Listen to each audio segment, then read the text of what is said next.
Big breaking news. அமெரிக்காவிற்கும் ஈரானுக்கும் இடையே பதற்றம் உச்சத்தை தொட்டுள்ளது.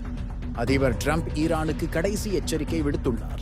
இனி பேச்சுவார்த்தைக்கு வெறும் 10 நாட்கள் மட்டுமே அவகாசம். இரண்டாவது விமானம் தாங்கி கப்பல் USS ஜெரால்டு ஆர் ஃபோர்டு மத்திய கிழக்கு நோக்கி விரைகிறது. 50க்கும் மேற்பட்ட போர் விமானங்கள் ரெடி. இது 2003க்கு பிறகு மிகப்பெரிய ராணுவ திரட்சி. மறுபுறம் ஈரானும் ரஷ்யாவும் இணைந்து கூட்டு ராணுவ பயிற்சியில் ஈடுபட்டுள்ளன. தாக்கினால் பதிலடி கொடுப்போம் என ஈரான் ஐநாவிற்கு கடிதம் எழுதியுள்ளது. சாத்தியமான போர் அபாயத்தால் போலந்து மற்றும் ஜெர்மனி தங்கள் மக்களை ஈரானிலிருந்து வெளியேற உத்தரவிட்டுள்ளன. இஸ்ரேல் எந்த சூழ்நிலைக்கும் தயார் என எச்சரித்துள்ளது. அடுத்த 10 நாட்களே உலக அமைதிக்கு முக்கியமான தருணம்.